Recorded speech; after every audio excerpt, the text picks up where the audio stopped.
What is going on YouTube? My name is Bancroft. Thank you for tuning in. And today we got some updates. More or less kind of trying to figure out what happened, where we're at, and what's going on this week.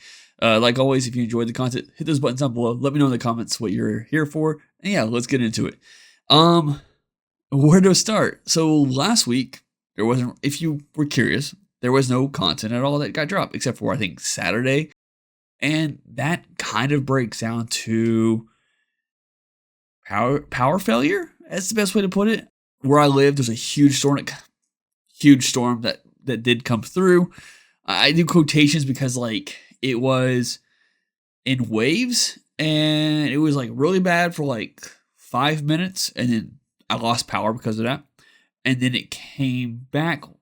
So then it was calm for like 6 hours. Then it was somewhat bad. And then it went away for like 4 hours. And then it was nowhere near as bad.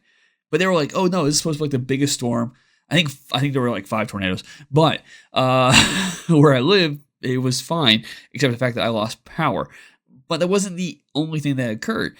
I had something opened up on the external hard drive that I was using when the power went off. And I'm guessing something happened and that whole hard drive got corrupted. And I tried to recover stuff and it wasn't coverable.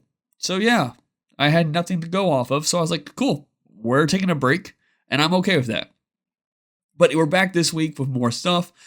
But yeah, that's what happened last week. It was great. I absolutely loved it.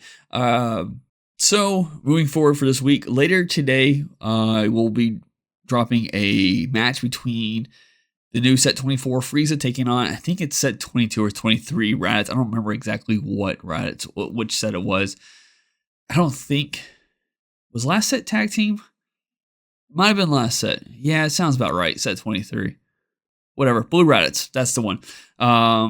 We talk about it in the video. There is a major misplay on the Raditz player side, but we do talk about that during the video.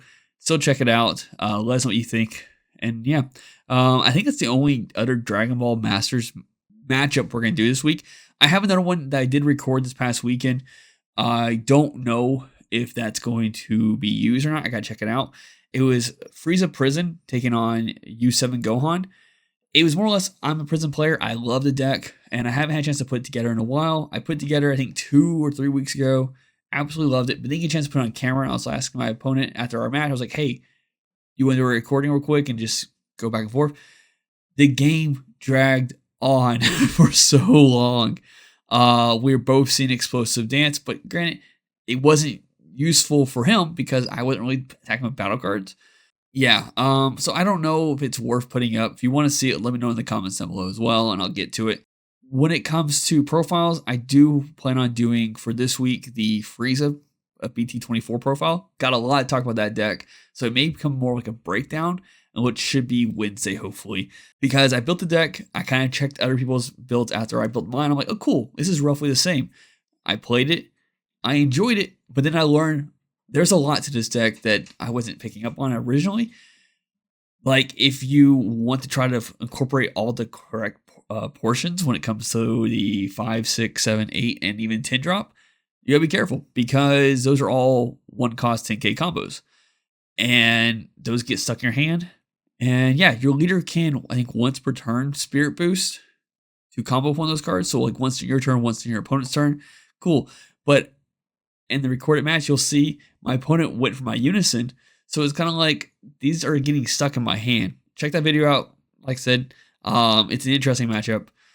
So yeah, I do plan on bringing that out this week as well, that profile for that one.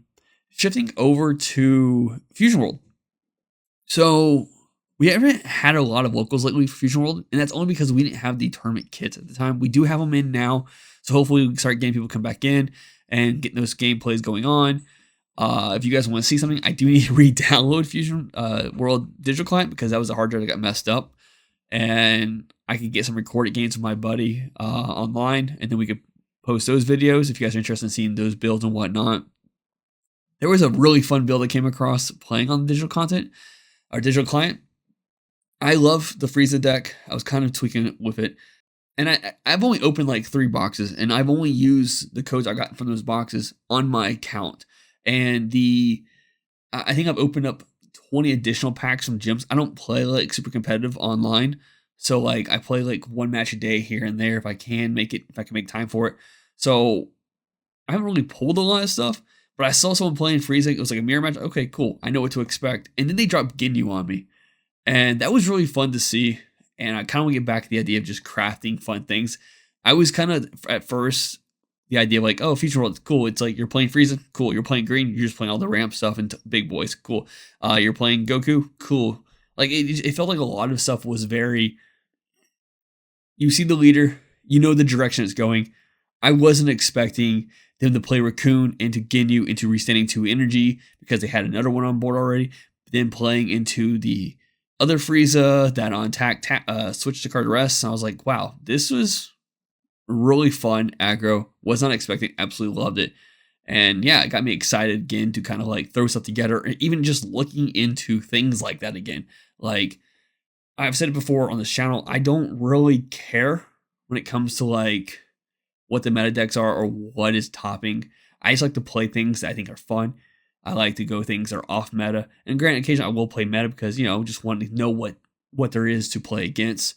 But that's never been my thing. And just seeing that kind of excitement, oh wow, maybe I should keep in mind or keep an eye on this stuff because there's some tricky things I wasn't expecting that I think are actually really fun. And yeah, it got me excited to not just for Fusion World, but look into Masters stuff and look into even the newer stuff we're playing, which is Star Wars. And we got a couple games of those coming to this channel as well. I typically record 4 games at our Star Wars locals, and then I'll kind of break those down to see like which ones are worth putting up. Because like the problem with Star Wars, if you have the wrong matchup, and I don't know, just all I know is that when we're doing our recordings, we have like, I think for Star Wars, we're having like, I think last time we had 12 people come out. Time for that was like 18. It varies between, I think, 12 to 20, depending on the week and what we're doing. But I'm like, okay, cool. Can you guys go on camera? Sweet. So I don't know what's happening. And I know like on Saturday, the video I dropped was a Leia versus Vader. If you didn't check it out now. But I'm going to say, without giving anything away, it became very one-sided. And I know sometimes those aren't as fun to watch. So hopefully one of those 4 matches that are on camera, they kind of is more of a back and forth kind of matchup. And those are the ones that are more exciting because you don't know who's going to win until that final moment happens. Like I said, in the Leia and Vader one, you kind of knew within like probably 3 to 4 minutes when you saw one person kind of just taking charge. And that was it. It's like, okay, cool. I know where this is going. Clicking off now. So I'm going to make sure we have more of a back and forth matches to get on camera. And if no one happens to, those matches don't happen, then I'll just put one up anyways and just go from there. Hopefully it's one you want to check out, or at least it's a deck you're interested in seeing. When it comes to builds for Star Wars, on the other hand, this game reminds me of Magic when it comes to deck building, and I absolutely love it. I've talked about this with people at the locals. When it comes to like Masters, I've kind of gotten the aspect where it's like, oh, cool. This is Vegeta. 30 of my cards are going to this deck then, because I need these cards in order for this deck to even do anything. And yet, in Star Wars, there's that level was like, oh, I want to play green. I do want to play Vader. I do want to play Vader early. So I might as well put some ramp cards. Like there are those cards that are kind of like staples for those colors or those builds you're going for. But there's still such a variety of things you could do. Like when I built my Jyn Erso deck, I literally pulled I wanted to go a rebel route with Jyn Erso. And I was like, cool, let's pull all of the red rebels. Let's pull all the green stuff. Let's pull all the blue stuff. Let's pull all the yellow stuff. I wanted to go yellow.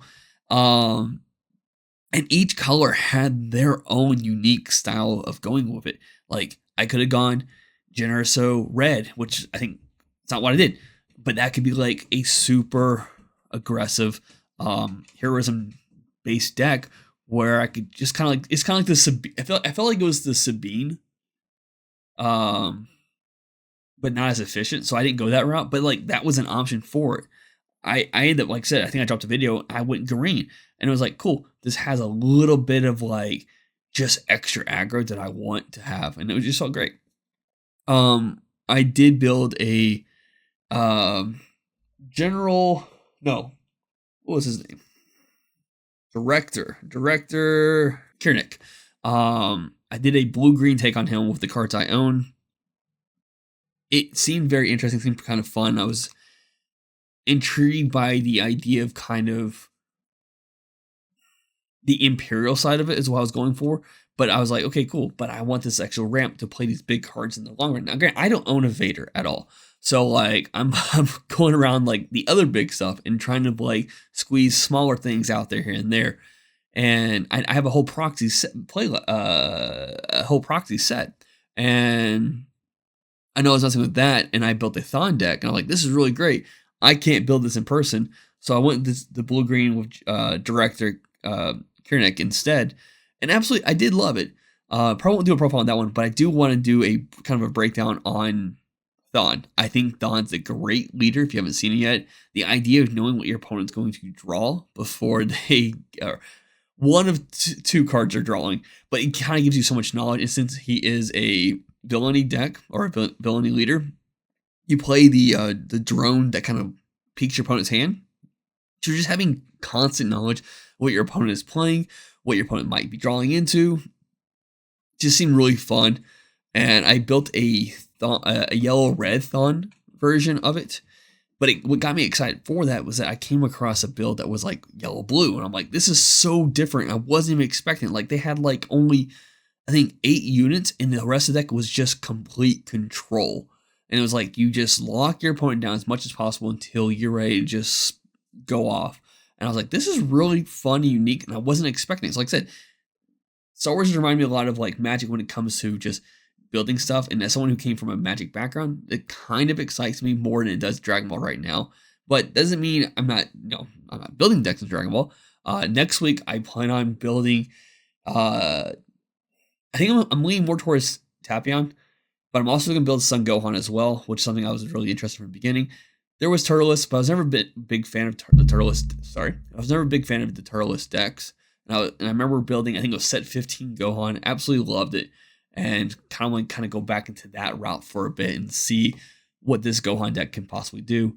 Like I said, also gonna build Tapion, and finally gonna get back into the weekly. I say weekly. I want it to be weekly, but work's been a little bit more busier lately. But leader breakdowns. And I know I last left on Bardock Inherit Will, which we got the new set in. I am going to incorporate the new set 24 Bardock card as well, which is kind of built for that deck. So look forward to that next week as well. So right now I'm locking down 3 builds for next week for Star Wars. Sorry, for Masters. And I also plan on doing some stuff for Fusion World and Star Wars. But yeah, let me know in the comments what you guys are actually interested in seeing.